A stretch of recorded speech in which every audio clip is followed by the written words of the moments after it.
I'm Jacob Winograd. I'm the host of the Biblical Anarchy podcast here at the Libertarian Christian Institute. This is part of our Christians for Liberty network, and I'm coming to you live here in our green room. This is our live show, bit of an unscheduled show, and I'm not going to be at my normal sort of hype or energy that I usually try to bring to this. This is more of a solemn address that I'm doing tonight. I don't have really much in terms of like notes or preparations. I really don't know what I want to say. I know what I want to say, but I don't know how I'm going to say it. I'm trying to just process what seems to be just like the latest in a long string of just tragic events. And there's part of me that always, when there's a mass shooting or a public shooting, that I think rightfully understands that we have to contextualize things, that it's true that like if you assess risk and you assess the rates of violence and you compare it to other countries, you compare it to the place we are at in history, you compare it to other things that like, you're more likely to die in a car accident. Like I get all that. I understand that there is a need to contextualize tragedies that happen, to contextualize evil when it happens, to make sure we don't get too carried away in our emotions, to sort of like a response that's based in something that's distorted, that's, sort of like given into a sort of sensational response, right? Or people might, I guess a term that comes to mind, it's a bit crass, is that like sometimes when tragedies happen, they'll get weaponized and turned into almost like outrage porn. And I'm wary of that. I understand that. But there is also something to, I think, just kind of like the narrative of the time we live in. Like the narrative of just the current events and sort of like the ebb and flow of what goes on in a nation and sort of like as a community of people, and just sort of like the heartbeat of the people and the conflicts and the clash of ideologies, and just sort of like the feeling you have about your fellow, brothers and sisters in Christ, if you're a Christian, the people that you live with in your nation, in your community, and just sort of like what you think you live in when you wake up in the morning and you go to work, or you go to church, or you go to live your life, right?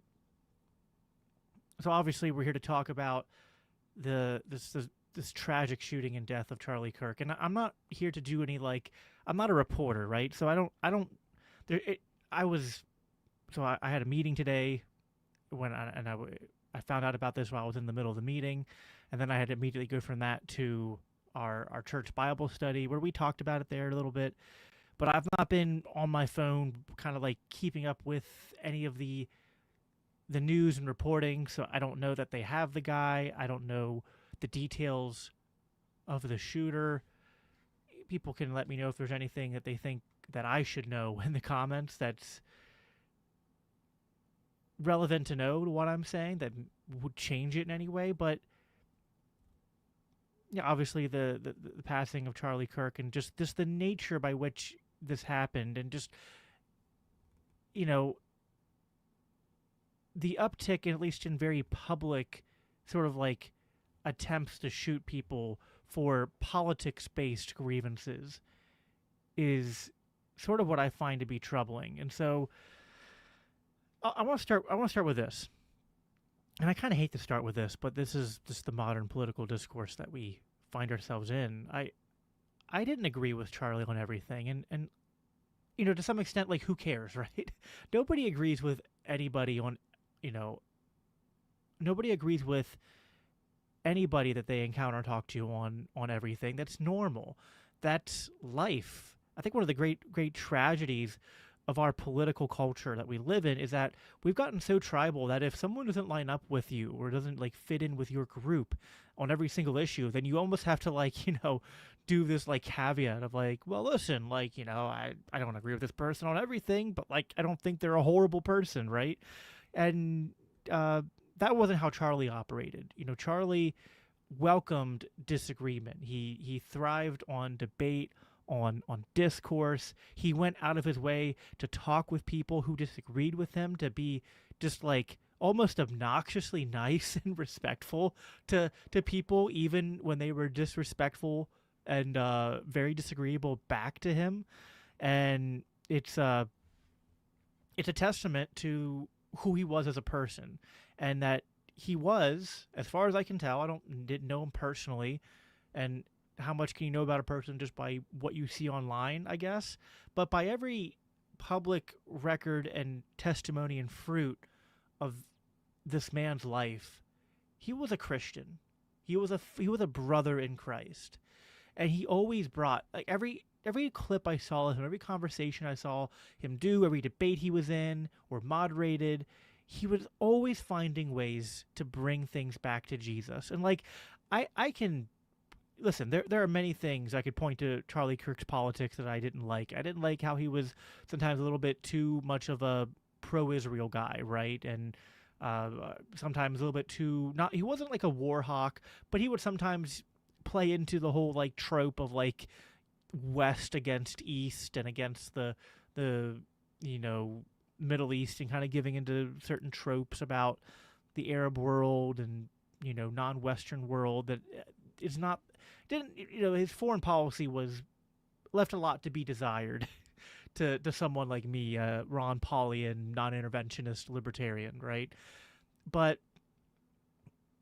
I could just always respect and love someone who, no matter what conversation they're having, could find a way to bring it back to Jesus, to do public evangelism in the middle of political activism, and that's just powerful, right? I think it would just help to remind us as people that there's something beyond politics, right? There's something deeper going on, and there's something to like the Charlie Kirks of the world that like, even if we don't agree on the issues, we agree on the underlying issue, which I think even in his death is being sort of like, we're seeing the ugliest, latest manifestation of the biggest underlying issue, which is a culture, which is a nation, which is a people who have turned their back on God, who have increasingly left church. Now, granted, there are trends, right? Gen Z,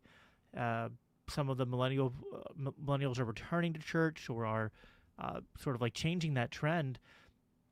But for the most part, we still live in a culture where I don't think America has ever been as secular as it is today. And so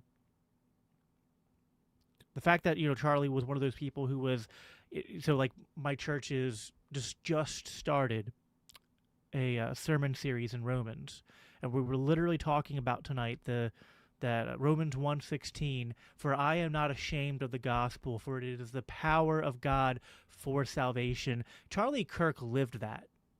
Like strip everything else away, Charlie Kirk was not ashamed of the gospel. And if you can't find it in you to like just, even if you're not a Christian, to just respect his faith and conviction, like that says more about him than anything else.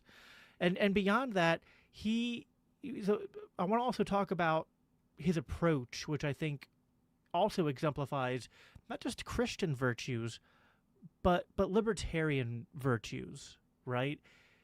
He wasn't a libertarian. He was friendly towards libertarians. He even went out of his way to have Dave Smith at a Turning Point event and be able to kind of debate and represent the sort of like Ron Paul libertarian, non-interventionist position on Israel and wars in the Middle East. And, really like more than most people in his camp tried to make sure that that voice and that perspective was heard.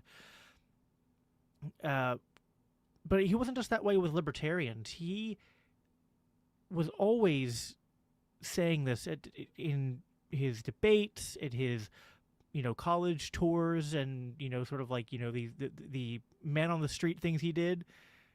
He would say this, and I'm not going to say this like verbatim the way he said it. He would say it in different ways, and just the essence being that society has two options: that we either live by conversation and persuasion, or we live by violence.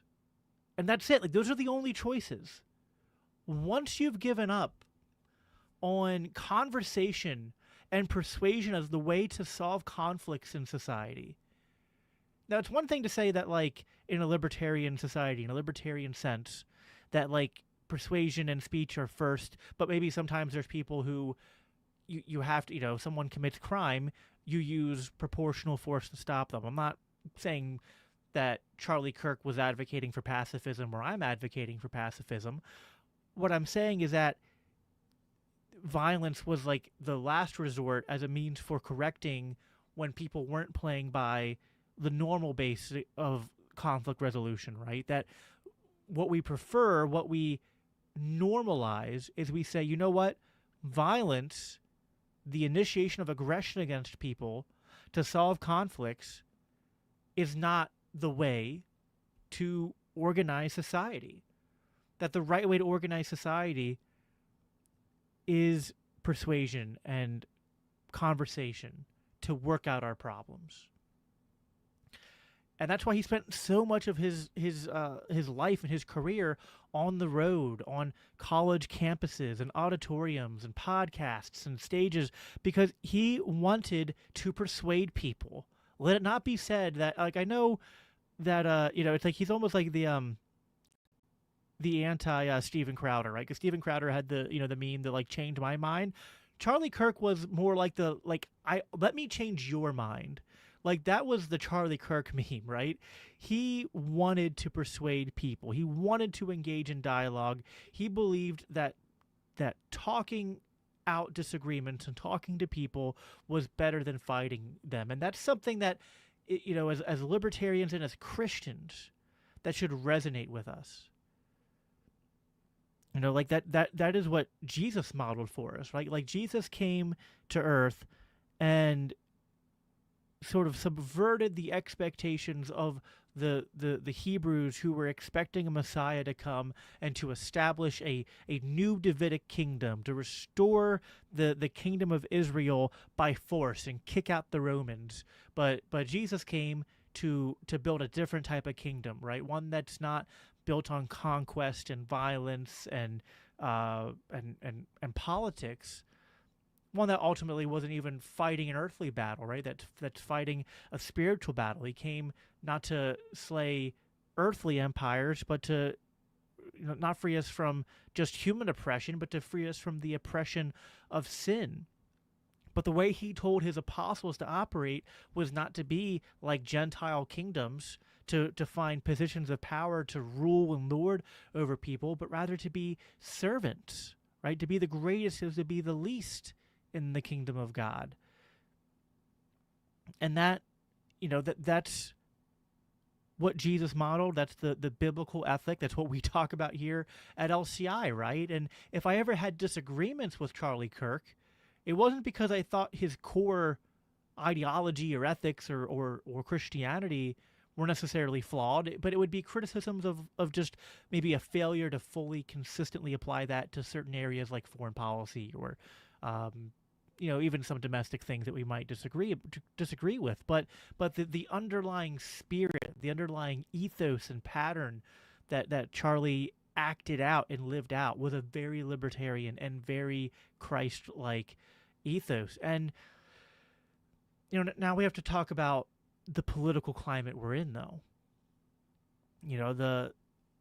Listen, I feel like for the last couple months, because I voted for Trump, even knowing that he was going to let me down, he let me down way worse than what I was expecting, and I've been trying to sort of clean my own room in a way. Sorry, let me take a drink here quick. Actually, before I get into this, I see there's a lot of comments in the chat, and put my glasses on because I don't have my contacts in. Let me read through some of the comments, make sure no one said anything that I should respond to. Yeah, it feels unreal. It really does. It's my wife was showing me Instagram reels of him with his daughter, and I'm just choking up just thinking about it. I can't even begin to imagine what his family is going through right now. I can't imagine. How do you explain? How do you go to your 4-year-old daughter? I forgot how old she is. She looks like she's 4 or 5. How do you go to your little girl, as a mother, as a you know, whoever's telling them, and tell her that her father's not coming home? To try to How do you explain to a daughter just like what even happened, and just communicate to someone so innocent and and little, and try to communicate that kind of evil to them? Yeah, it's unreal. Uh, yeah, and absolutely, uh, justice. I'm going to be talking about that next, because absolutely, moments like this, uh, where we need to hold on to the hand of God more than ever. I don't know. I don't know who, I can't read your minds or your hearts. Those of you who are tuning in, I don't know where all of you are coming from in your walk of life. I will say that the darkness of this world is such that I don't know how any of you who do not have the hope that I have in Jesus Christ can get up every day.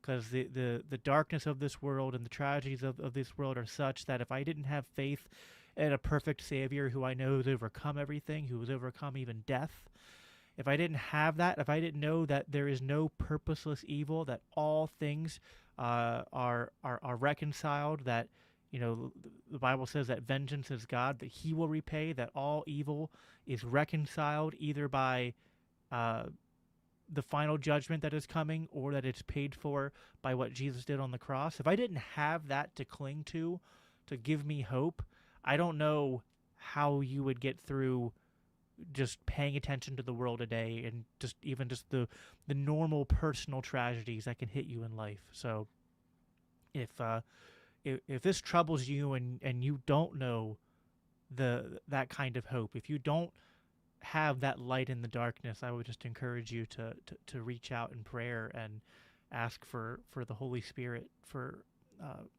to reveal that hope to you tonight. Fernando, progressives can only progress their ideas through violence. Yeah, that's I'm going to be talking about the left here in a minute, because I have words to say to the left, and I also have words to say to the right. And I'm very emotional, and I was contemplating not doing this because I don't want to say too many things out of emotion, but I do feel convicted to speak my mind. Voluntarian says the shooter's not yet been caught. A manhunt underway. Suspect was apprehended, but he's since been released. Okay, that's good to know. Prayer that the person who committed the act will be caught and brought to justice. Charlie Kirk died upholding free speech and the American U.S. way and the ancient tradition of logical discourse. Yeah, that's important. That is important, and I think I'm going to star that to come back and talk about that some more. Evening, good sir. Luke 6:20 through 26 with our church's gospel today. I feel this verse calls for what we lack today, humility. Let me look that up quick. I have many passages that I at least know the gist of by heart, but I feel like Luke is unfortunately the gospel that I read the least of, which is not on purpose. It might be something I need to correct and read through more of. The Beatitudes. Yeah. Blessed are you when people hate you, and when they exclude you and revile you and spurn your name as evil on the account of the Son of Man. Rejoice in that day and leap for joy, for behold, your reward is great in heaven, for so their fathers did to the prophets. Also, blessed are you who weep now, for you shall laugh. And yeah, again, that's that hope we have. We know that when we are persecuted for because of Christ, that our reward in heaven is great, and we know that uh, though we mourn now, we know that there is hope and that there is joy and that there is a light that shines through that darkness. That this is not forever. God speaks as in my eyes. He joined Socrates and Paul and others who are silenced for speaking truth to power. Yeah, I mean, time will tell what his legacy is. I don't know that I want to. You know, yeah, Charlie. Again, like yeah, things I disagreed with him on. But like I remember just watching clips of him, just with like just some of the most despicable people, just being as nasty as they could to him, and him just like almost like yeah, just like aggravatingly just being like, okay, well, thank you for coming up and talking, and he'd shoot back, right? But he'd shoot back with rhetoric and arguments, but still still thank people and be nice to them. I mean, he was really a class act.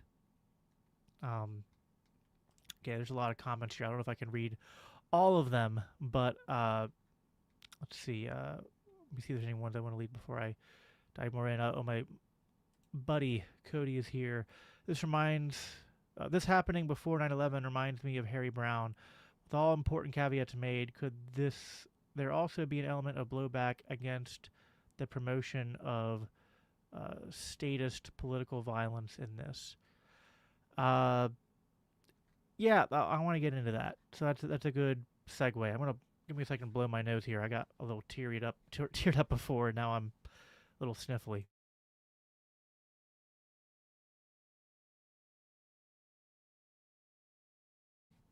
All right, sorry about that. So I take my. I don't like wearing glasses, so I only wear them now when I have to read, and I usually wear contacts. But yeah, so the political climate that we're in, I have things to say to the left and the right, and they're not easy, but I think they need to be said. The left, or at least large parts of it, I don't know if you want to call it the radical left, because it just depends how you define that. I mean, I know left libertarians and left anarchists who would condemn what happened tonight. But whatever you want to call it, there's this portion of the more progressive left that's seemingly growing more and more out of control. And I don't say that lightly, and I'm trying not to paint with broad brushes, but this constant obsession with grievance-based, identity-based politics, sort of mixed with this sort of like modified cultural Marxism, sort of critical theory, postmodern ideology. It's this almost like Frankenstein ideology that's on the left. It's informed by many different, there's many streams that are kind of like flowing into this river of like modern day leftist progressivism. But it is just poison to our public square, to our nation. And it is normalized behavior that used to be unthinkable. And what I don't want to say here is to like, I'm a libertarian, right? I'm an anarcho-capitalist, and it's not lost on me that there are policies supported by those on the right that have consequences that lead to the deaths of innocent people. Because I do know that is where some people want to take this. That they want to say that, well, maybe Charlie Kirk shouldn't have been shot because political violence is bad. But that this is almost like a sort of, like Cody said, like a blowback because he advocated for policies that, he was pro-closed borders and deportations. And so, this led to, victimizing innocent, nonviolent people who were living here. And, with foreign policy, he's a bit of a mixed bag, but that, there's certainly at times where he is defending Israel or America in certain capacities where innocent people were being killed, and just even like basic things, right? The police state, the war on drugs, uh, even just the most fundamental aspects of the state itself are built on violence, right? And so this isn't me trying to like say that like the left is pure evil and the right are all enlightened, right? There are plenty of things, especially in 2025, in you know Donald Department of War Trump. There are plenty of things on the right to be very disturbed by and angry about, and to be calling out and criticizing. And I've been doing all of those things. But there is a difference here, though. And I made this post earlier on X, but like, and if I'm wrong, like, people in the audience, tell me where I'm wrong. Because I would rather be back in my comfortable, happy libertarian land where I just say the left and the right are equally bad. But I'm having a hard time saying that today. Because for as many things as the right gets wrong, I have not seen them create an atmosphere or a culture that encourages this, that encourages the assassinations and killings of political opponents based upon the policies they prescribe. And that is going down a very dark path. Because this goes back to what Charlie Cook stood for, right? That we either have speech and persuasion or violence. Well, unfortunately, right, and this is what the comment that I starred from Godspeed in the chat. He said he died upholding free speech and the American U.S. way. I mean, I'm afraid of what, if you want to talk about blowback and black backlash, I'm afraid of the precedent that's being set here. Right? So listen, let me just finish talking about the left, and then I want to talk about what I'm concerned about on the right. But this is why I left the left. I started out in the left because I want to be clear here. I don't think that all if you're complaining about systemic problems, and if you're doing what could be described as grievance-based politics, I don't think that those things in and of themselves are inherently the problem. I think we often as libertarians are going to see systemic problems. We're going to see problems caused by the Federal Reserve, problems caused by massive inflation, by taxation, by overregulation and regulatory capture, by eminent domain, by the warfare state, by the war on drugs, by the police state. We're going to notice these things and rightly call them out and say that, you know what, like, you can be doing everything right, but the state can absolutely come in and wreck your life. Just, absolutely destroy it. I didn't even mention the intelligence agencies, but, the intelligence agencies can come in and absolutely wreck your life, too. So, there are grievances to bring up. The problem on the left is that they fused grievance-based politics with not only economic illiteracy, which was part of my problem, why I came from the left, because I rightly saw the problems in society, but I didn't fully understand them because I didn't have the economic education and tooling and tools to properly diagnose the problem. But what happened with Donald Trump was the sort of like the acceleration of identity politics on the left, from being this sort of fringe thing on college campuses to being the mainstream sort of like operating procedure and culture of, again, not all the left, but enough of the left that it was no longer accurate to call it fringe, and we saw politicians now having on from the Democratic Party now having to cater to this part of the left and adopt their rhetoric and mindset. And we saw this with Black Lives Matter, and we saw this with the George Floyd riots, and everything that happened from after Trump was elected into present day. I don't know the names. I can't pronounce the girl's name even, but the stabbing that happened the other day. I mean, I'm pretty sure we saw the attacker, basically like happy with himself that he killed that white expletive, right? And we've seen so many people bending over backwards on the left to be like, well, I mean, this is just what happens when people are poor and they're oppressed, is that they're going to rise up and just start, indiscriminately killing, white people. And, like, there's so much here that I want to talk to. There are people on the right who get this right and just misapply it when it comes to Israel and Hamas.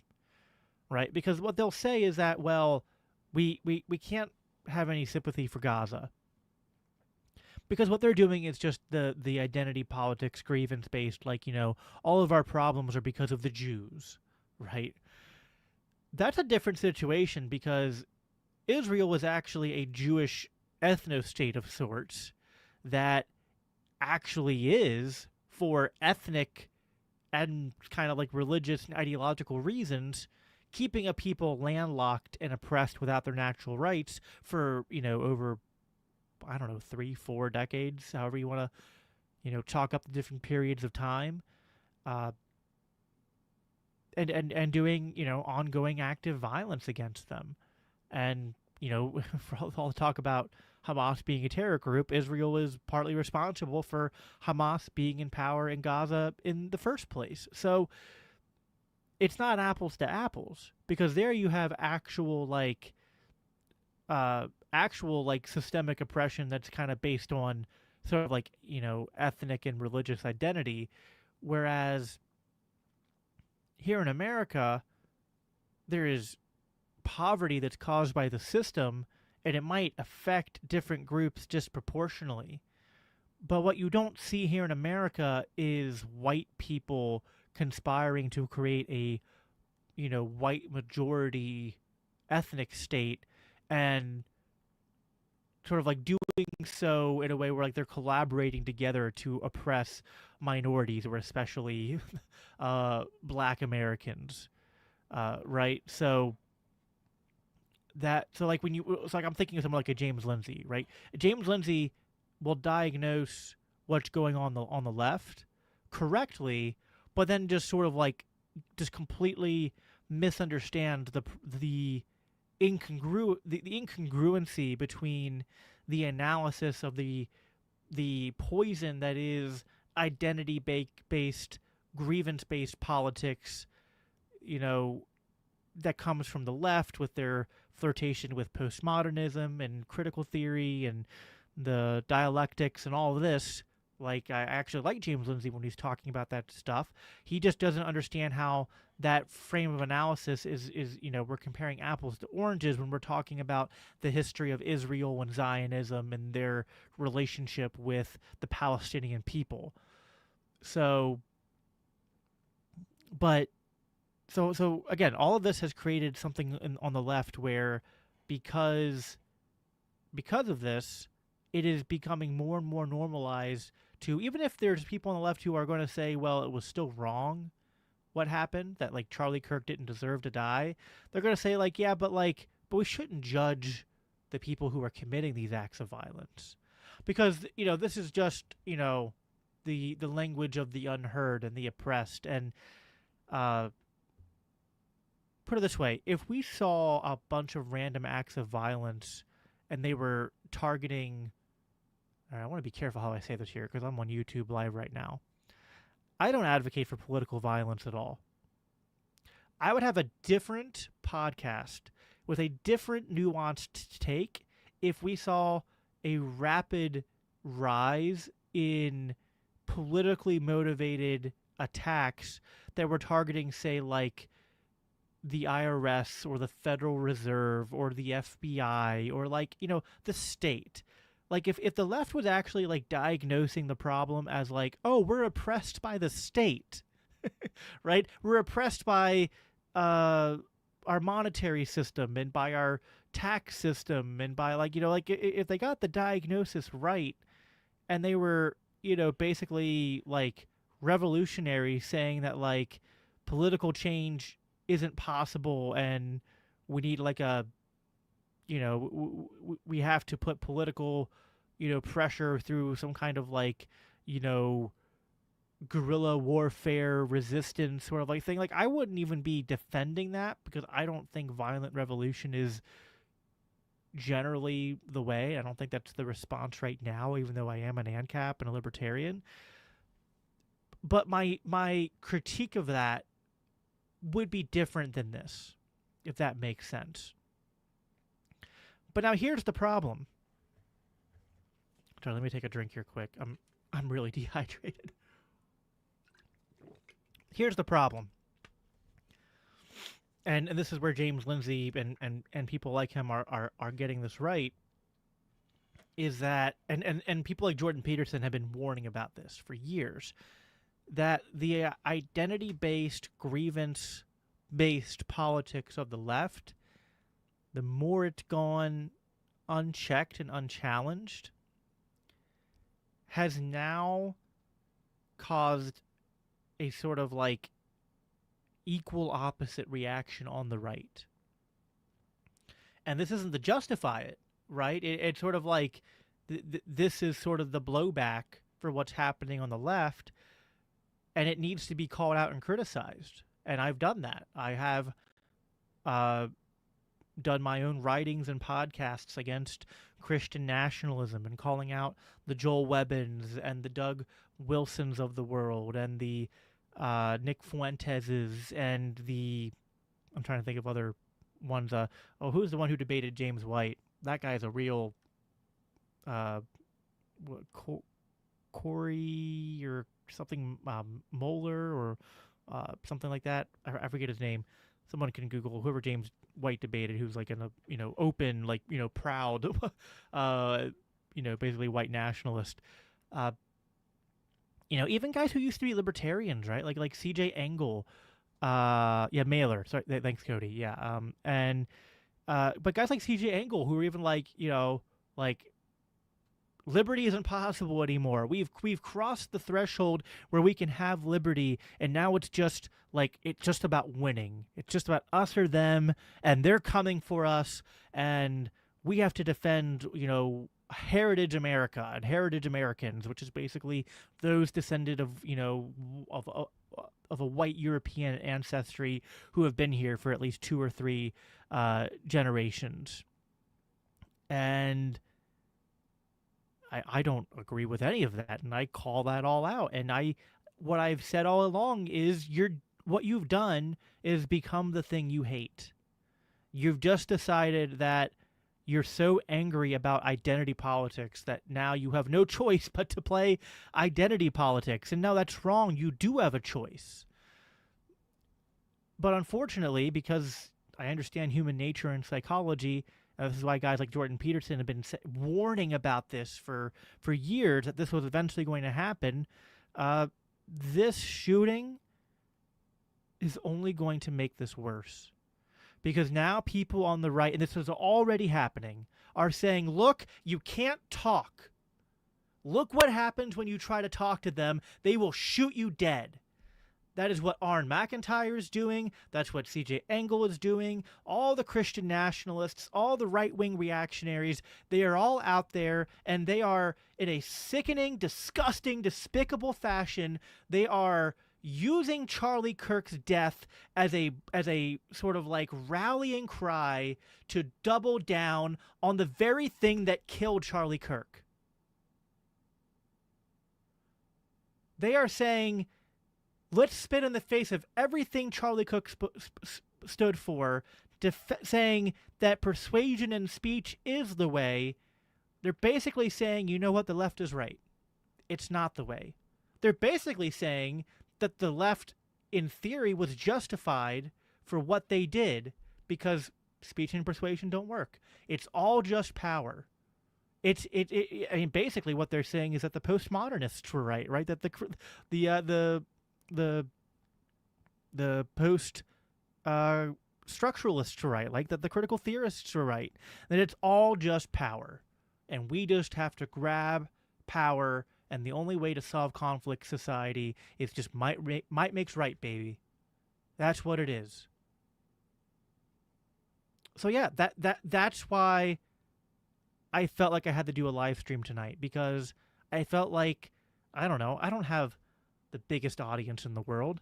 There's 300 of you watching right now. You know, I hope it makes a small drop in the bucket, right? I hope that I'm just doing my part, and I know and I believe that there are others out there who see this the same way that I do, who see the truth of the matter, that which is that, you know, we as Christians, and I think libertarians should do this too, but like especially as Christians, right? We have to resist being overcome by evil. Like, I don't know a clearer example of Romans 12 than what is happening right now on the right. Like, what is happening right now on the right is exactly what Romans 12 warns about. And listen, I get it. Listen, I get it. There is something pernicious about the ideology that's, you know, infected and bubbled on the left. And it's easy to let that kind of like protectionist tribal part of your brain sort of be like, I can't reason with these people. And I'm not even saying, here's what I'm not saying. I'm not saying I'm some like naive, blind, utopian, or idealistic who just thinks that we can talk with all these people, right? What I'm saying is that we can recognize the truth of the situation and recognize that, like, we might have to adapt. The adaptations are going to look like being careful about speaking in public, and maybe doing so with more security and protective measures, searching people's bags, and that's like an unfortunate thing. But like, if you're going to do public speaking events, you're going to have to be more careful about how you do that. You know, I know when I attended the Rescue the Republic rally, you know, their stage, they had like bulletproof glass in front of a lot of the speakers, especially in front of a lot of the more, you know, like high profile speakers. You know, we as libertarians know that, like, there are ways to protect yourselves, to offer defense, to provide security without relying on the state, without relying on like this sort of like reaction into just like, well, now we're just in total war with the left and it's us or them, and like there's just like these crazy sensational calls of like, you know, we're just going to have to deport all leftists and like, I mean, just things that are either detached from reality or utterly dystopian, right? Like when I see people saying like, you know, the only solution now is to immediately and quickly and swiftly and as violently as possible deport all progressives and leftists. I'm just like, okay, so like you're either not a serious person or you are actually seriously saying that we need to create the biggest police state possible and put Donald Trump in charge of it and literally just go like, you know, full on apologetic fascism, and the state will start prosecuting its political enemies and deporting them, or worse. So I don't like, there's only two options. You're either unserious or you're insane. There are ways to protect yourself. Like, I'm not saying throw caution to the wind. I am saying that there are ways to protect ourselves, to, you know, we still have the Second Amendment. We still have the ability to, with or without firearms, to find ways to protect ourselves and our families. You know, move out of the dangerous cities, right? You know, like move with your feet, vote with your dollars. There are things you can do to protect yourself. And that would be like my first encouragement.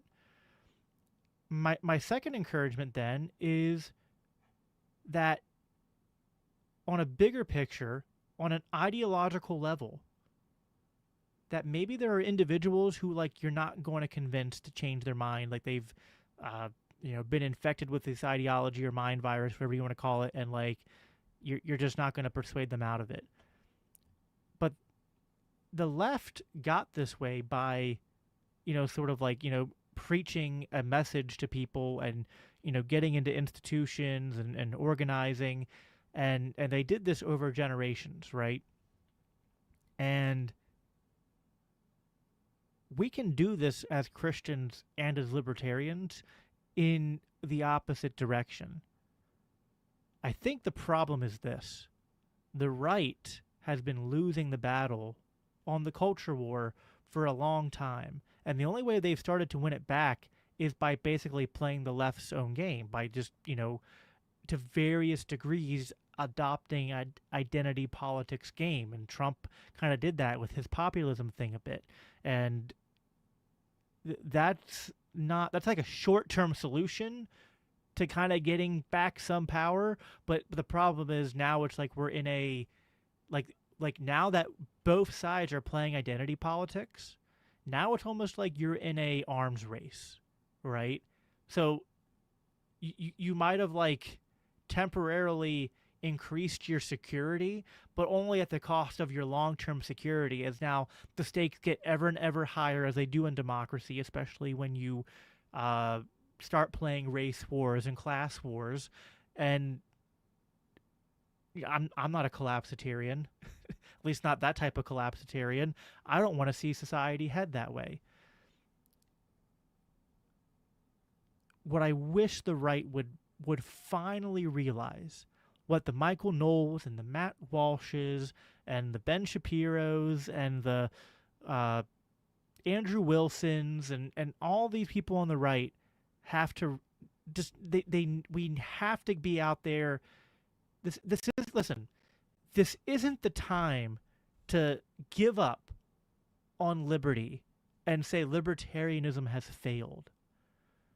Libertarianism hasn't even been tried, or it's barely been tried. And when it was barely tried, it created like the most prosperous society in the world. And only when we stopped barely trying it and just, smuggled a bunch of progressivism did it start to fall apart. But like this, I've heard this line from all these people, from the Matt Walshes and the Michael Knowles and the Andrew Wilsons, all that, and they say that libertarians duped the right. Like, how backwards they are.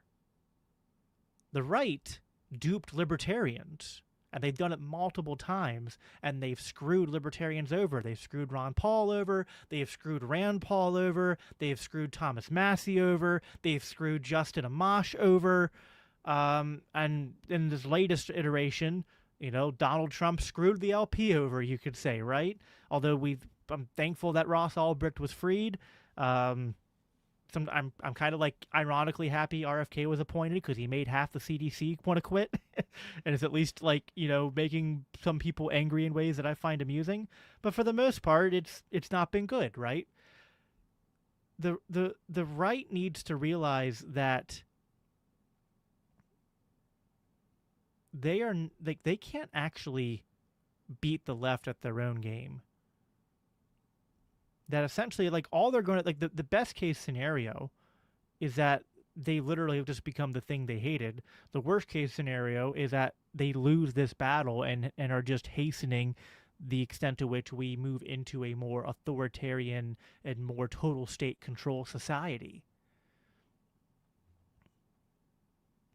Maybe if we actually, I don't know, tried the other path, like looking at what was good from our Constitution and of the Declaration of Independence and what our founding fathers said, removing the bad stuff from it and saying, like, maybe we can do better this time. Maybe the solution to identity politics isn't doubling down with identity politics. Maybe it's the right and evangelicals and Christians realizing that, you know what? Maybe the vision of America and the vision of Christianity in the West shouldn't be endless wars and locking people in prisons for, using substances that we don't like, or deporting people en masse because of cultural differences or racial differences or language differences. You know, maybe it's not a giant surveillance. Like maybe actually nothing about the last 40 years resembles libertarianism in the slightest. And so acting like we've tried it and it failed and now we just have to go back to authoritarianism is the most stupid, backwards, brain dead take. And if the right doesn't realize that and they continue to buy into just say, you know what, fine, it's identity politics, grievance-based politics the whole way down, then guess what? What we just saw today is unfortunately going to look like nothing in a year from now or 5 years from now or 10 years from now, because the violence will only get worse. So I don't know if I have anything pithy to end on other than that, which is that, maybe it's we as libertarians, I get it. We haven't really won anything, right? And we feel like we lose and we lose and we lose, and then it's hard to kind of keep the energy and passion up and be like, okay, we've tried, but no one's accepting our ideas, right? No, I don't know. That's not what the left did. If we're gonna emulate anything from the left, maybe we should emulate the fact that they kept going, right? They just kept going and going, and they were everywhere. They were in government, they were in colleges, they were in public schools, they were in culture, they were in the media. Let's try that for a change. Maybe if libertarians and Christians started living out our values locally and just doing that while being in as many institutions as possible, what would that do? I don't know. But it's got to be worth trying that as opposed to continuing down the hellhole path that the right seems determined to go down right now. And listen, it's okay to be angry. I'll end on this and then read some comments before I hop off. It is okay to be angry. It's okay to look at injustice and to be angry at the left for the degree to which they have made a travesty of justice in this country. The right's done it too in their own way, but the left has done a lot to kind of undermine sort of Christian and libertarian, individualistic understanding of law and of violence, and to perpetuate a system in which what is evil is called good across many different layers. I'm not saying that you're wrong to be angry and grieved by the injustice, but if you're going to say that the West is best, if you're going to say that Western society is better, if you're going to say Christianity is better, why is it better? What makes it better should be that it's right. And if you're going to say that we're better because we're right, what you're essentially saying is that we're better because on our side is goodness and justice and principles. You're basically saying that we're the ones who have the correct principles. But if you're going to say that we're better because we have the correct principles, but then say, but we can't live by those principles, we have to completely violate and throw away our principles to defeat those without principles, what profit a man or a nation if they gain the world and lose their soul? And at the end of the day, you won't win.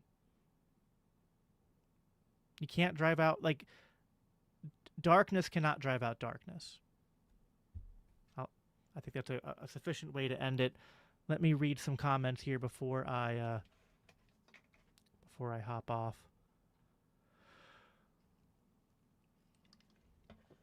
At least Department of War is more accurate and more honest. Yeah, fair point. At least, listen, if there's any silver linings of the Trump administration is that they're removing a lot of the pretense, right? kind of easier to to kind of point out the tyranny when they're just kind of like, hey, we're not hiding it anymore. We're just tyranny. Uh, Unfortunately, you're not wrong. Democrats have always are the bad guys. Have always been political violence has always been their go-to tactics from the beginning of the party's history. When I was part of the Democratic Party, like the Bernie Bros, the Young Turks, like the there's a part of the progressive. There's like a remnant on the left, right? Like I saw before I hopped on here, I saw Cenk Uygur of the Young Turks condemning what happened today and defending Charlie Kirk and calling him a great man, and having met his family and all that. Like there are still decent leftists and progressives. I don't want that to be lost in what I'm saying here. It's not all the left, and there will probably always be people who were oriented in that mindset of a kind of more a left-wing paradigm. Like I don't think we can eliminate that from our society, but I don't know, like I consider myself more right-wing, and I call out the radicals on my side, right? Like I say, no, we're not doing this identity politics, racist, white identitarian nonsense. We need people on the left, the moderates and true progressives, to do that for their camps too, right? But right now, the worst on both sides are in the pool and they're peeing in it. Cody said the right is more inclined towards violence through government channels, while the left is going extrajudicial. The exception is January 6th, where MAGA rejected the proper channels of installing an aggressor. Yeah, I mean, I don't know that 1/6 was. I mean, I'm not saying there was no violence on 1/6, but like 1/6 compared to like the average Black Lives Matter riot just kind of pales in comparison. I think you're right that the right is kind of more willing to sort of like normalize or excuse political violence. I actually had a conversation with my pastor about this today. And so like I get it. Like I make the point that like there's something pernicious about like advocating for a law and not considering that what you're advocating for is violence against innocent people. But my point is that there's a disconnect there. And there's something different between me, a conservative, advocating for a policy that we know will result in violence against innocent people, but it isn't them saying like a lot of these people actually wouldn't do it. That was my point to my pastor today. I was like, listen, you might advocate for this policy, but if I told you, all right, I'm going to put a gun in your hand and tell you to go enforce this policy, most conservatives would probably not actually have. They'd either be cowards or their morality would actually kick in and they'd be like, oh, I can't actually follow through with this. So with them, I think it is usually more ignorance. But we do see with the rise of Christian nationalism and the counter right-wing identitarianism, we do see some who are starting to adopt the sort of like left's sort of like extrajudicial and kind of like race war mindset. And so that's a problem. It's rising on the right, but I don't know. There's some overlap there, but I do think there are still some distinctions as well. Let's see here. Yeah, Corey Mailer. That debate is like a drinking party, drinking games material at this point.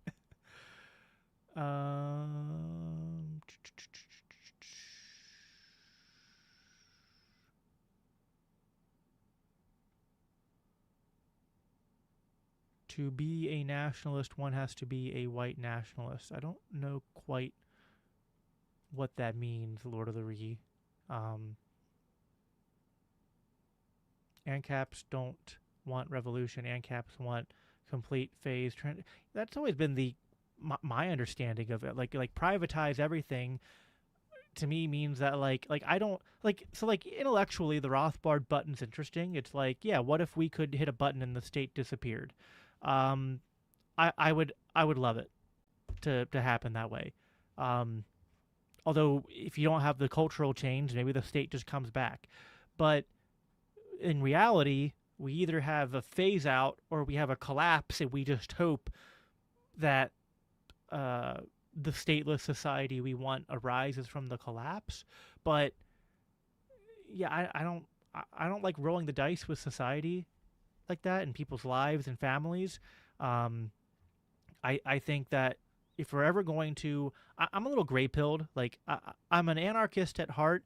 I'm kind of more practically a minarchist, and sometimes thinking that like the best we're ever going to get is like maybe to go back to the Constitution, maybe make some improvements. But like it's not impossible to have a stateless society, even if it didn't last forever. If you're ever going to get there, I think it would have to be more from a combination of like a grassroots movement where people embrace the ideology in mass, and then you'd have to see sort of like a selling off of public resources of uh, and privatizing of other services and phasing out of things. So that's what I think. The right needs to abandon young Earth creationism, or at least distance themselves from it, because it does make the right sound as silly as the left with gender identity. Yeah, I mean, like to show some compassion to the fundamentalists. It's kind of the knee-jerk reaction to postmodernism and to theological liberalism to kind of be like, you're saying there's no objective truth and the Bible isn't true. It's like, no, not only is there objective truth and the Bible is true, but the Bible is so true that I'm going to take it hyper literally in these, read genres of text in ways that the genre never demanded it to be read. So, I bet you Trump will call for more Second Amendment infringements after Kirk's murder. Yeah, that's the other thing. The I didn't touch on, but like the right's call for more gun control in light of all these shootings is another instance of the right showing that they you know they claim to have the moral high ground, but they show that they're willing to be as flexible with principles as the left is at times. Oh, what can you do? What can you do? Yeah, Trump, take the guns first, due process never. Yeah, unfortunately. Christian nationalism is an authoritarian trap, not a foil to woke socialism. I don't know about that. I mean, why not both, right? If I could insert that meme here, why not both? Conrail, I also would like to note that a month or two ago, Charlie Kirk started slightly criticizing Israel, and some have been told he was threatened over it. It's true. He was still loyal to them, but he was criticizing. Like a lot of evangelicals have started to like notice that Israel is sometimes hostile towards Christianity, and they're not happy about it. So, yeah, like I mean, listen, like I like Charlie Kirk a lot more than I like someone like Ben Shapiro or Steven Crowder or some other people, right? Um,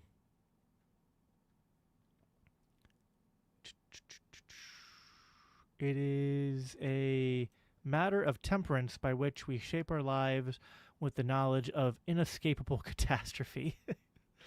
Ludwig von Mises.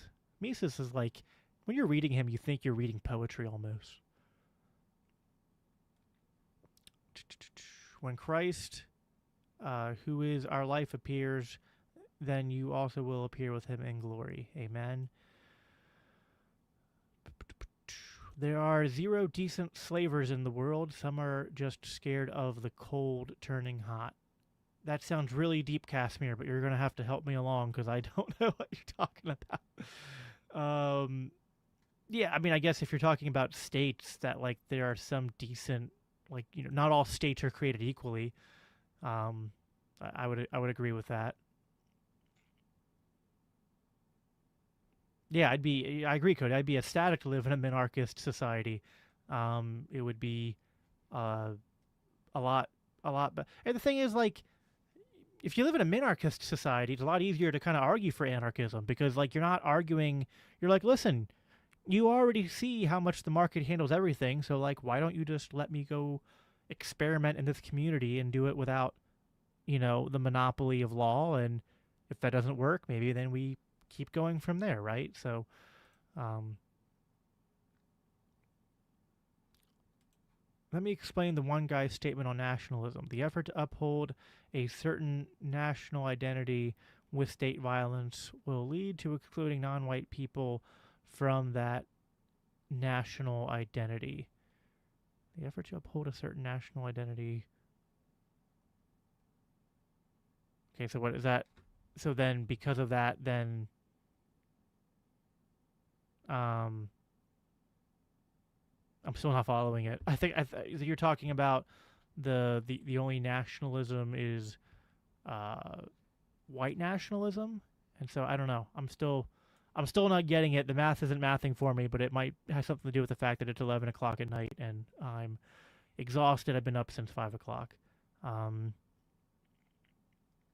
I think segregation is the only way into core communities that value liberty. Listen, I'm not an egalitarian, and I'm not a like I'm for secession. I'm for freedom of association and discrimination. Like, kick people out of your covenant community who don't respect private property rights. Like, go on ahead, but like that's judging people by their actions, right? Not by the color of their skin or by their religion or any other characteristics. Like, the only thing that should matter is uh maybe what people say to a point, but primarily their actions. So all right, everybody, I think that's where I'm going to leave us for tonight. I hope that my sort of like impromptu impassioned speech made a little bit of sense. um we can disagree with Charlie on policy. I certainly did at times, but I want to emulate and honor what he stood for: speech and persuasion, and not violence.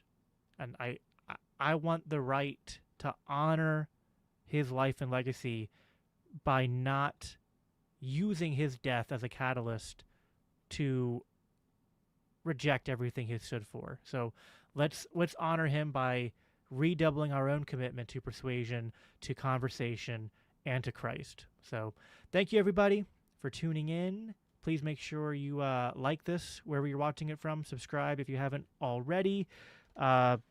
This was an impromptu green room. I had to take a 2-week break, so there was no live stream last week or this week. Next week, I will be doing a show. I don't know if we're going to do it live or pre-recorded and released a couple days later, but I'm going to be interviewing Nikki Philippi, which I think it's how you pronounce her last name. I've read her last name a lot. I've not ever really heard her pronounce her last name, so I might have it wrong. But she's like she used to be a really big YouTuber, and then she got kind of canceled for a couple of different reasons. But still pretty big influencer, and she's become more, she's always been a Christian, but she's become more libertarian leaning. And so we're going to have a conversation about kind of her experience and journey and what, just kind of like where she's at, where we agree, where she might have questions, and, any sort of like wisdom or life experience from the things she's been through, that she might want to share with us. So I'm really excited for that conversation. I'm also going to be having a conversation with Jeremy Kaufman sometime. I think that's next week as well. I'll have to check the date and publish that, but I'm going to be trying to convince Jeremy that we don't have to have a white-only society or predominantly white society to have libertarianism. I don't know. Again, in the honoring of Charlie Kirk and his legacy here, I find Jeremy to be amusing. I think he says a lot of things that are wrong and harmful, but unlike some libertarians who just want to demonize him and just kind of dismiss him, I figure, hey, he's willing to have a conversation. I'm going to have a conversation. I'm going to see if I can't persuade him and others that there's more hope and liberty than they might think. All right, everybody. Thanks for tuning in. As I always conclude by saying, live at peace and live for Christ. Take care.